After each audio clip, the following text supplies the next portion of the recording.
Zoom. Aí, agora tá gravando, agora é oficial.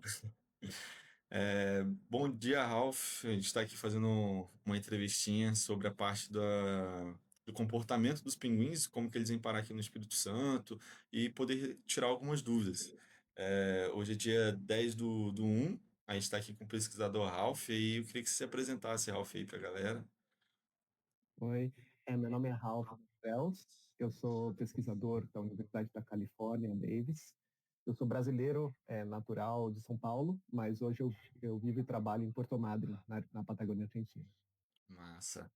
Ralph, a gente tem algumas perguntinhas sobre a parte de comportamento também de migração dos pinguins. A gente sabe que os pinguins eles chegam aqui no Espírito Santo e alguns possam até passar para a Bahia, só que são eventos esporádicos, não acontece, tem uma periodicidade, mas não é concreto que eles vêm todo ano, mas eles podem passar. A nossa dúvida é, por que eles fazem isso? O que que faz o pinguim sair lá da Patagônia e vir para cá? Ele vem buscando alimento, ele vem por corrente marítima? Como é que é essa migração deles aí? Isso, a resposta é simples, é alimento, né? Eles vão atrás do alimento. Então, durante o verão, há uma abundância de alimento na Patagônia, e é por isso que eles escolheram se reproduzir aqui, né? Mas durante o inverno, essa distribuição do alimento, ela muda mais para o norte. E a costa do Uruguai, do Brasil, se torna muito mais rica, né? Então, os pinguins fazem esse movimento, durante o inverno eles vão nadar rumo ao norte, ao longo da costa. A maioria da população vai ficar ali na região do Mar da Prata, né, que é a fronteira ali entre a Argentina e o Uruguai. Mas uma boa proporção também vai subir para a região sul e sudeste do Brasil. Né? O mais normal, onde todos os anos você vai encontrar pinguim, é até ali a região de Cabo Frio, né, a curva ali do Rio de Janeiro. Ali sempre você vai encontrar uma grande parcela, principalmente juvenis. Né? Os juvenis conseguem se arriscar e ir mais ao norte, porque eles não têm um cronograma tão apertado de retornar ao sul depois no verão seguinte. Né? Mas, dependendo da condição e de quanto alimento eles encontram nesse caminho, eles podem precisar continuar subindo em busca de alimento. Né? Então, se no litoral sul e sudeste, até o Rio de Janeiro, eles não encontrarem suficiente alimento, eles vão continuar subindo. E aí, nesses casos, eles vão parar na costa do Espírito Santo, da Bahia, e às vezes até mais ao norte ainda. Né? Tem região como Sergipe, Alagoas, até Fortaleza, já apareceu o pinguim de Magalhães. Caraca, então eles fazem uma jornada bem grande aí. E a rotina deles, por exemplo, qual a diferença do alimento que tem aqui para lá? É a mesma coisa? Tem algum problema, por exemplo, se eles vierem para perto da costa, se eles se alimentam mais na plataforma continental? Qual é a diferença e o que eles fazem para chegar ao momento do encalhe? O pinguim de Magalhães ele é muito generalista. Ele aceita qualquer presa que surgir na frente dele, praticamente, que entre no bico dele, né? Agora, são presas diferentes, aqueles que ele encontra aqui na Patagônia versus o que ele vai encontrar no Brasil. Né? Então, até na Patagônia você tem diferença. No extremo sul, ele vai comer muito da sardinha. Né? Uhum. Mais para o norte da Argentina, ele vai se alimentar mais da anchoíta. E aí também o mesmo se aplica ali na região do Uruguai, sul do Brasil, ele vai se alimentar muito da anchoíta. Conforme ele vai subindo mais ao longo da costa brasileira, ele vai tendo que improvisar com o que ele encontre, né? E a anchoita já se torna mais escassa nessa região. Então ele vai comer outras presas como lilas, polvos, peixes de recife, peixes de fundo, né? Ele vai ter que ir improvisando, né? Isso traz um desafio para o animal, porque ele vai ter que, primeiro, capturar presas às vezes que são mais difíceis de capturar, né? Às vezes presas que têm espinho e que vão causar lesões na boca, no esôfago desse animal ao tentar ingerir.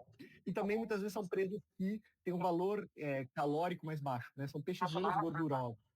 Isso significa que você precisa comer mais volume de pescado, mais volume de presa para obter a mesma quantidade de energia, né? Então, assim, ele vai para o Brasil, ele improvisa o que ele precisa comer para sobreviver, mas é mais desafiador. Quando ele está aqui na Patagônia, ele tem acesso a peixes fáceis, não fáceis de capturar, mas peixes pro qual ele é muito hábil em capturar e que tem um altíssimo teor calórico. Então, ele consegue lidar melhor e no Brasil ele sofre um pouco mais para se adaptar a essa situação. Então, meio que não vai, ele gasta mais energia do que consegue repor, né? Seria essa a Pode ideia. acontecer, ou seja, não todos, né, mas também vai um pouco da experiência individual. Né? Os juvenis, eles estão no primeiro ano deles no mar, eles estão aprendendo a pescar, e eles ainda não desenvolveram algumas estratégias e truques de pesca. Então, no caso do juvenil, isso acaba sendo muito verdade. Né? Ele está lidando com uma presa que não é tão rica caloricamente, uma presa que às vezes tem mecanismos de fuga e de defesa com a qual ele não está preparado para lidar, e ele, como predador, não é tão eficiente. E aí ele acaba gastando muita energia à toa e a presa não compensa essa energia que ele está gastando. E isso pode levar ele a uma debilitação gradual do estado de saúde dele. Entendi. E quando vai chegar o momento do encalhe, ele fica à deriva. Como é que seria esse processo? Ele ficou à deriva. Como é que a gente sabe que um animal ele está saudável, se foi por causa de falta de alimento, doença? Teria como responder isso? Ou tipo assim, é um mistério que só quando bate na clínica a gente consegue responder?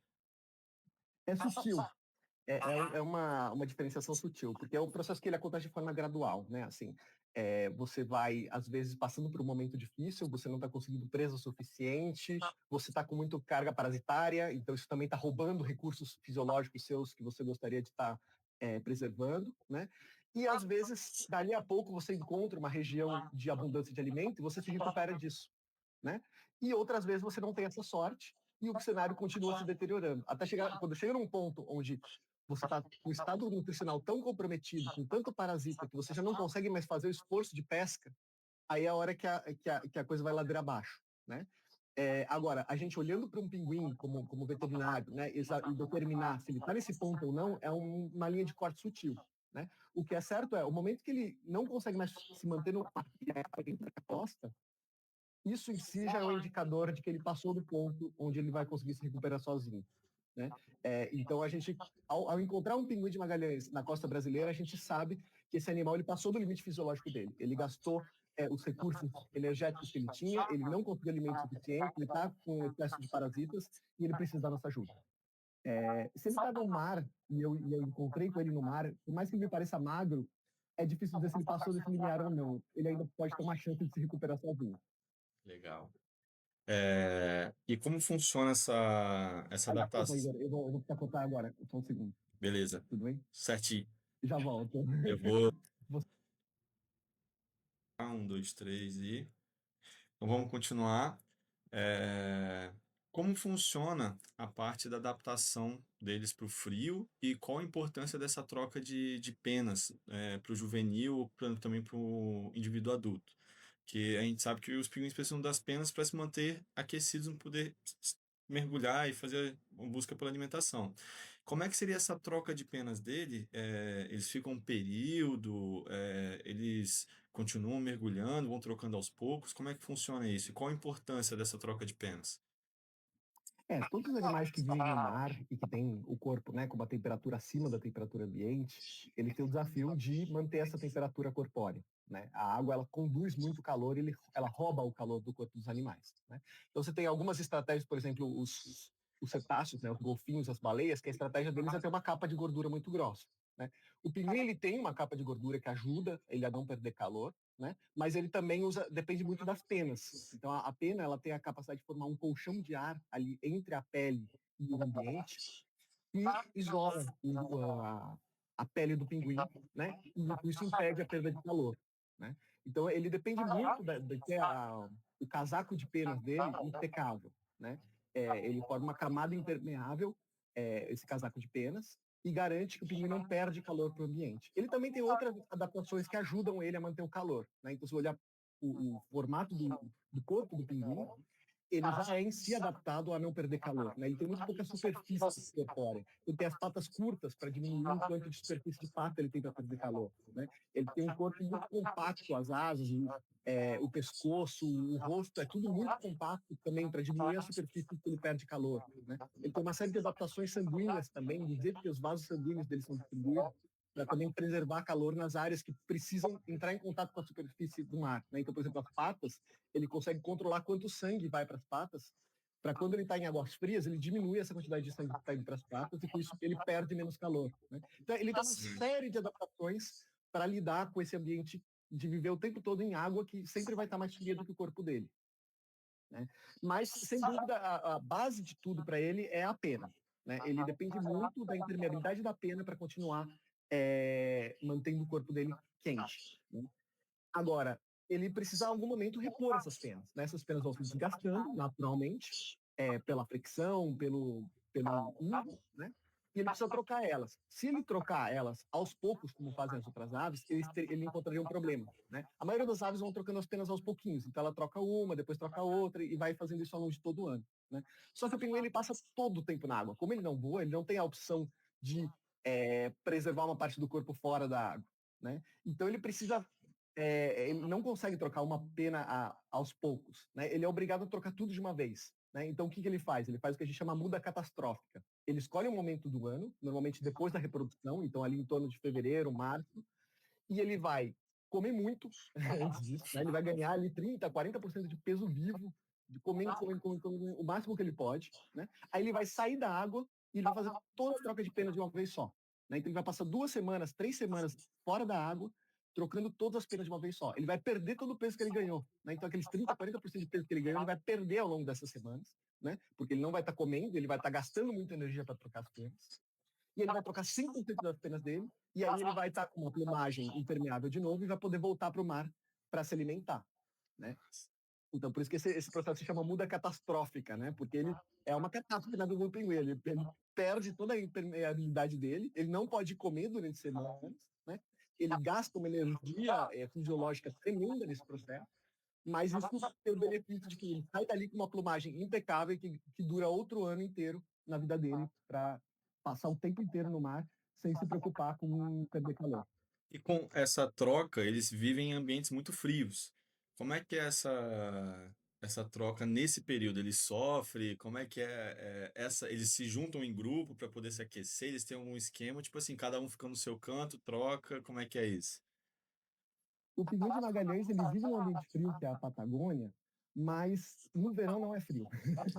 Patagônia no verão é tão quente quanto o Brasil, né? A gente está falando de um lugar que temperatura de 30, 35 graus, né, no verão. É um deserto, né? Então no inverno sim é frio, mas no verão é bem quente. Esse período aí que ele faz a muda, fevereiro e março, tudo bem, à noite dá uma refrescada, a temperatura vai cair uns 10, 15 graus, mas durante o dia é muito quente, né? Então, na verdade, ele sofre mais com excesso de calor, de não poder ir para a água se refrescar, do que com frio durante esse período, Caraca. né? Então, eles vão, de certa forma, se juntar para se defender de predadores, porque você tem ali coisas como puma, gato do mato grande, outros animais ali da região, é, raposas, que podem atacar eles. Então, eles vão se juntar em grupinhos, porque eles estão num período ali meio vulnerável, de ele não consegue voltar para a água se for ameaçado. E aí um grupinho ajuda a defender, né? Mas eles não vão se juntar pelo calor em si. E até o contrário, você vê que durante o período da muda, eu acho que o estresse fisiológico é tão grande que ele reflete o estresse psicológico também. O animal ele fica com uma cara de mal-humorado. Ele se torna muito intolerante a outros animais se aproximarem, inclusive outros pinguins.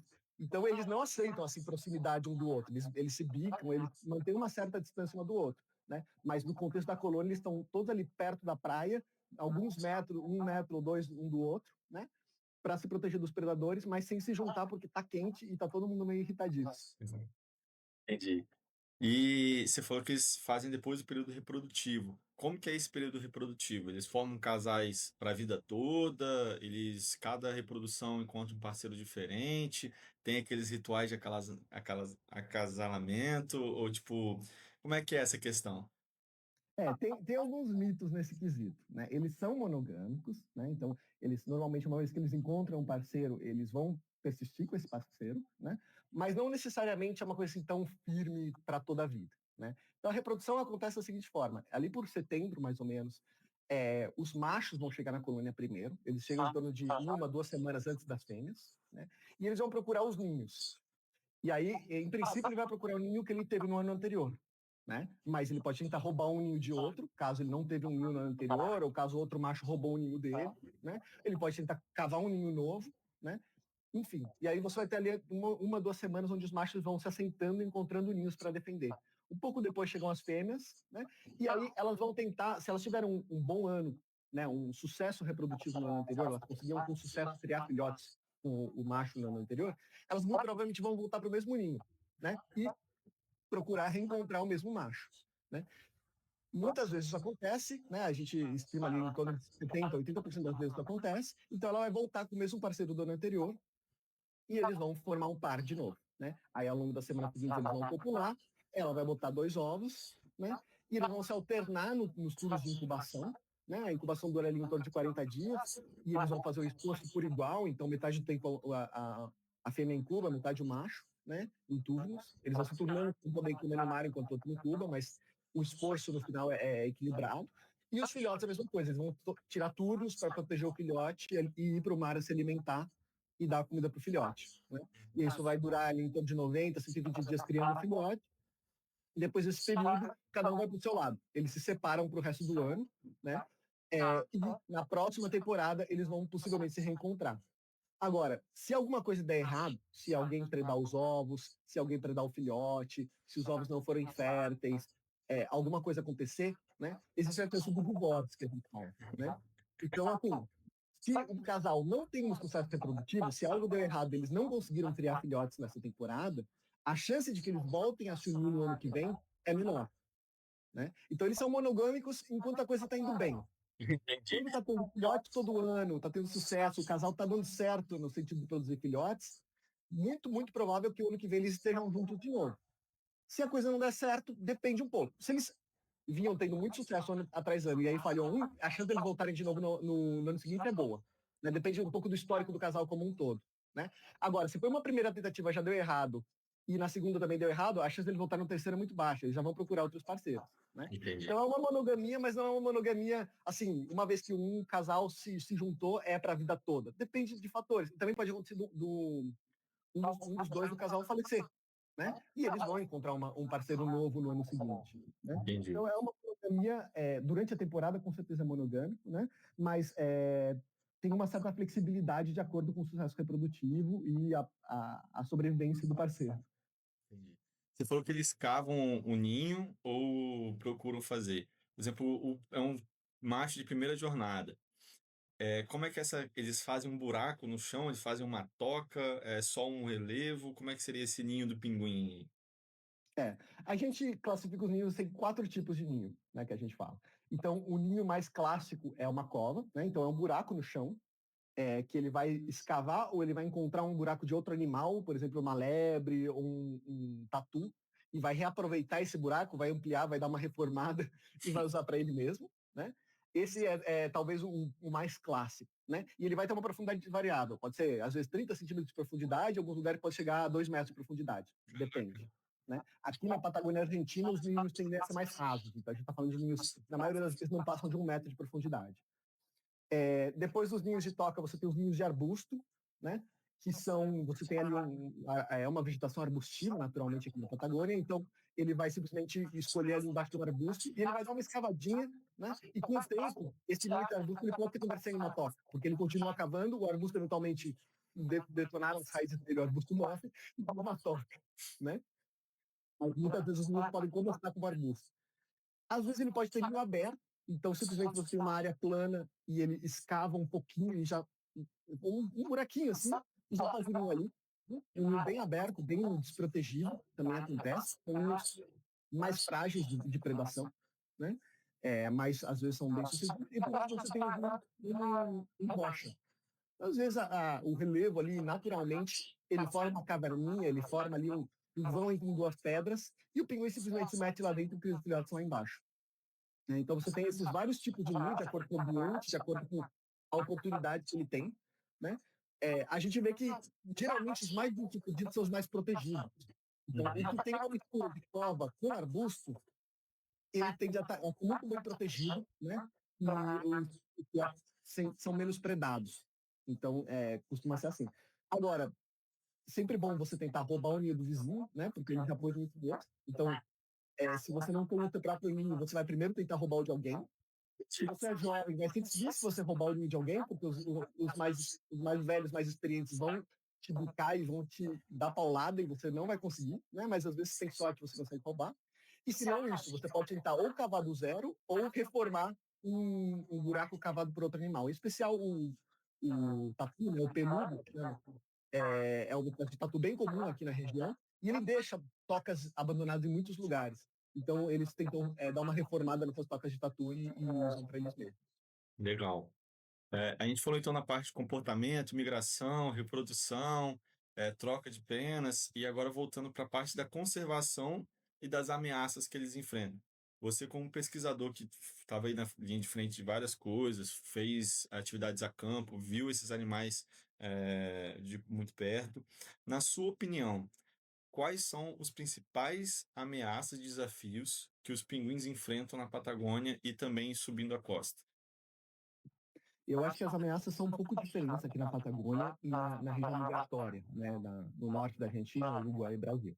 Aqui na Patagônia, o que acontece é a gente vê que existe uma mudança na disponibilidade de alimento e a gente não entende totalmente o que está gerando isso. Né? Então, o que a gente vê são colônias onde os bichos estão com dificuldade para encontrar o alimento e criar os filhotes. Né? Existe uma mudança aparente na distribuição da anchoíta em algumas regiões. Então, colônias que se estabeleceram logo em frente de áreas onde a anchoíta era muito comum, agora a anchoíta se moveu mais ao norte e essas colônias elas estão com muita dificuldade de criar os filhotes e crescer. Né? Então, essas colônias elas estão estagnadas ou até diminuindo várias delas. Né? E a gente não entende totalmente o que causa isso. Né? As principais hipóteses são a questão climática, né? Então, está tendo uma tropicalização do mar Patagônico, isso está empurrando a distribuição da sardinha para novas regiões, né? Essa é uma hipótese. E a outra é a pesca. A anchoíta em si não é muito predada, muito pescada industrialmente, né? Mas outras presas são. Outros peixes, né, da região são, as lubas são muito pescadas também, os camarões, e aí isso possivelmente está mudando um pouco até a trófica e está desequilibrando a disponibilidade de anchoíta na região. Né? Então, esses são os principais que a gente vê aqui, seria a questão climática, né, e de pesca influenciando a disponibilidade de presas. Uhum. Na região migratória, a gente se preocupa mais com outras coisas. Né? Uma questão crítica que a gente vê é a captura nas redes de pesca.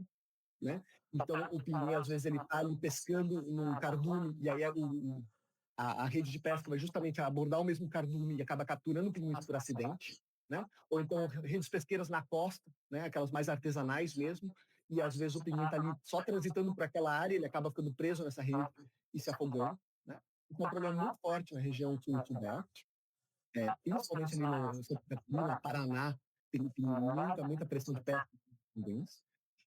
Outra questão que a gente vê é a questão do petróleo, né, da poluição ambiental como um todo. Né? Os pinguins, como eles são sempre no mar e são muito dependentes da plumagem para ficar, para manter a temperatura corporal, se eles entram em contato com uma mancha de óleo ou um outro contaminante oleoso, isso automaticamente quebra essa impermeabilidade e coloca o pinguim numa situação muito vulnerável. Né? Então, a poluição marinha, né? E também outros tipos de poluição marinha, como produtos industriais, pesticidas, que não podem prejudicar a saúde dos animais. Né? E a poluição por plástico é um problema muito forte. Né? Então, a gente vê que aqui na Patagônia a incidência de plástico no estômago dos pinguins é muito baixa. Né? Nos adultos não chega a 1%, nos juvenis é um pouco mais alto, às vezes chega até nos 15%, 20%. Mas quando a gente vai para o Brasil, a coisa toma uma dimensão muito mais forte. A gente está falando de 40%, 60% dos pinguins terem plástico no estômago. Né? E esse plástico ele pode, primeiro, perfurar o estômago, obstruir completamente, causar, né, morte de forma aguda, ou ele pode bloquear um espaço do estômago para outra presa. Né? Então, o pinguim ele determina a outra forma do tempo porque o estômago dele está distendido. Se está distendido de plástico, não interpreta isso, né? Também, estou satisfeito. Né? Só que ele não está. Ele está com uma coisa que não é alimento dentro do estômago, ocupando espaço. E aí ele deixa de se alimentar, e ele está naquele problema todo que a gente já colocou, né? De ele estar com prescrições calóricas, que ele já não é muito experiente e tal. E ele ainda por cima deixa de comer o que ele precisaria para ter leite. E aí isso muito panorâmico. Né? Então, a gente com certeza. E também tem o fator de experiência juvenil. Né? A gente está falando no Brasil, muitas vezes são animais juvenis. Não tem muita opinião de conhecer o que é uma presa boa do que é uma presa ruim. E ele tem uma maior propensão a ingerir plástico para interpretar erroneamente que aquilo é uma presa viável. Né? Ele está com fome, ele está com dificuldade em conseguir capturar presas boas, e ele vê uma coisa flutuando e ele vai agarrar aquilo. Só que ele se enganou, aquilo é plástico, aquilo não é preso. Né? Uhum. E aí isso acaba piorando toda essa situação que ele já vinha muito vulnerável. Né? Então, acho que essas são as principais. A gente também tem outras ameaças que acabam entrando também, como doenças. Né? A gente está lidando esses últimos anos com a questão de gripe aviária, que há um potencial, pode causar surtos, pode causar mortalidade. Né? A gente está vendo mudanças no perfil de parasitas que esses animais têm, tanto na Argentina quanto na costa brasileira. A gente ainda não entende muito bem por que está mudando. Talvez tenha havido preso que ele está comendo. Então, assim, muitas coisas acabam entrando juntas no problema. Mas eu diria que esses problemas, né? Aqui na Patagônia, a questão alimentar, e no Brasil, a questão de poluição e de captura da pesca, são as principais ameaças. Entendi.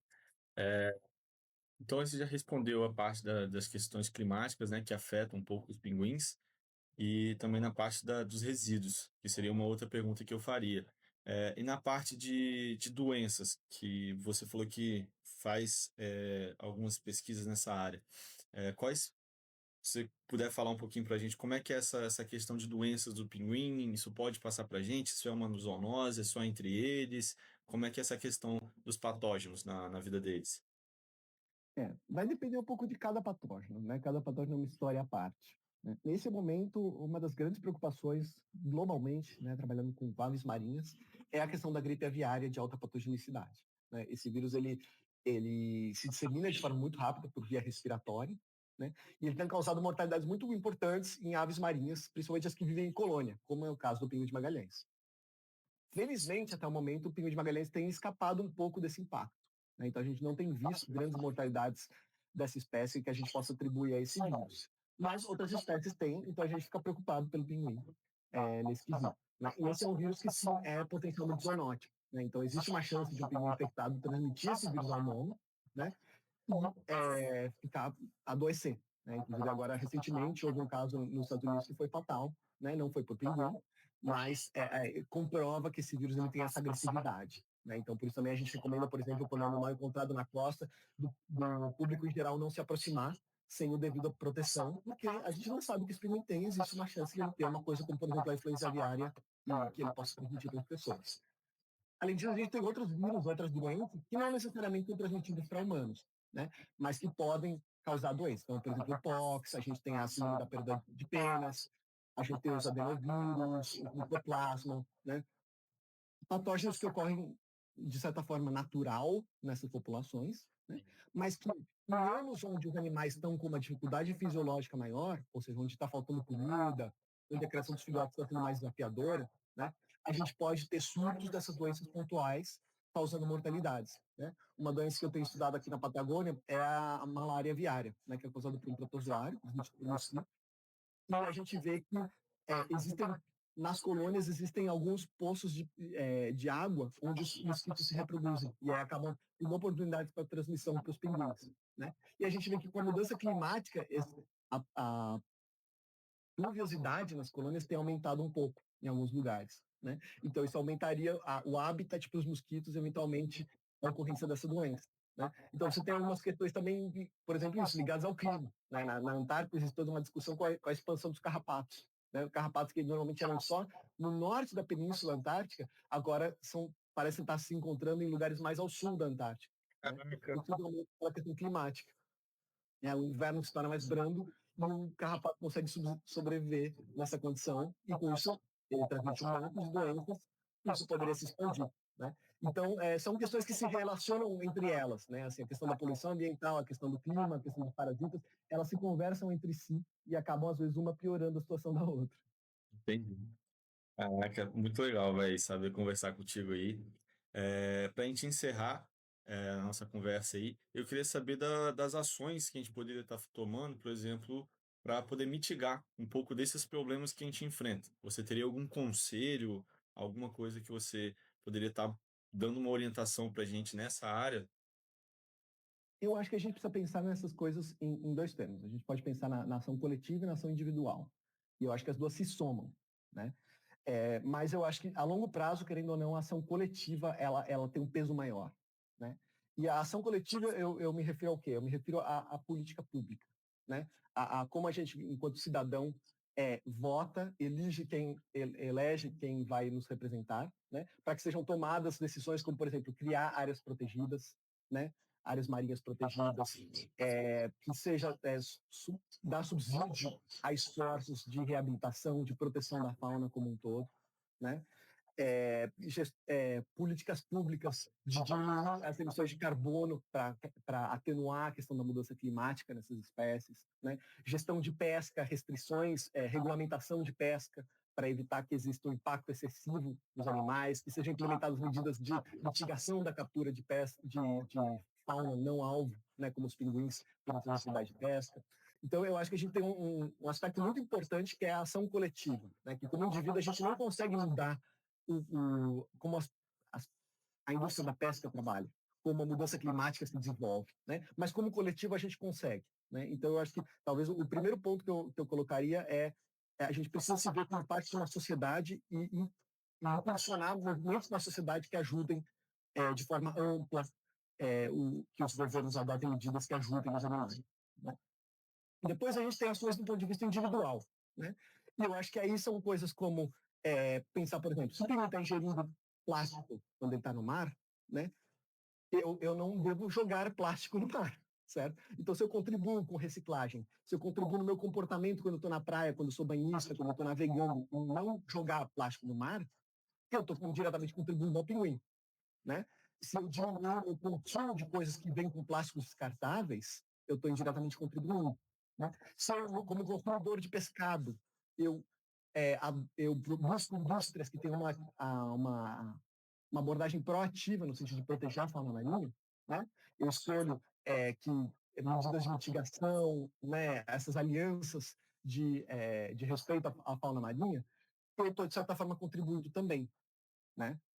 Então, eu acho que, como consumidor, como indivíduo, interagindo com esses animais, eu também tenho possibilidades de ajudar esses animais, né? E claro, também tem o âmbito individual de se eu encontro um pinguim, né, na minha vida, seja como turista na Patagônia, seja como pessoa na praia, né, no Espírito Santo ou em qualquer lugar do país, né, de eu ser respeitoso, de eu não maltratar esse animal, de eu acionar as pessoas que vão poder dar cuidado a esse animal e vão poder ajudá-lo para que ele possa ser reabilitado e retornado à natureza, né? Isso também é uma responsabilidade individual, né? Então, por exemplo, eu ver um pinguim é uma coisa muito legal, eu vou querer tirar uma selfie, eu vou querer abraçar, dar beijinho, e eu tenho que entender que isso não é bom para o animal, e que se eu quero de verdade ser um parceiro desse animal, ajudar ele, eu preciso manter uma certa distância, eu preciso acionar as autoridades que vão ajudar esse animal, né? E defender ele da forma que é melhor para ele, né? E colocar um pouco de lado o meu interesse de momento de querer ter uma selfie com o pinguim, que às vezes não vai fazer bem para ele essa interação. Beleza. Muito obrigado, viu, Ralf, de separar um tempinho aí. Eu sei que sua agenda tá um pouquinho corrida, mas muito obrigado mesmo Esse por. momento do ano, você me pegou no momento mais complicado do ano. Mas não, é um prazer. Fico super feliz em conversar com Beleza, então, eu vou encerrar aqui a gravação, cara.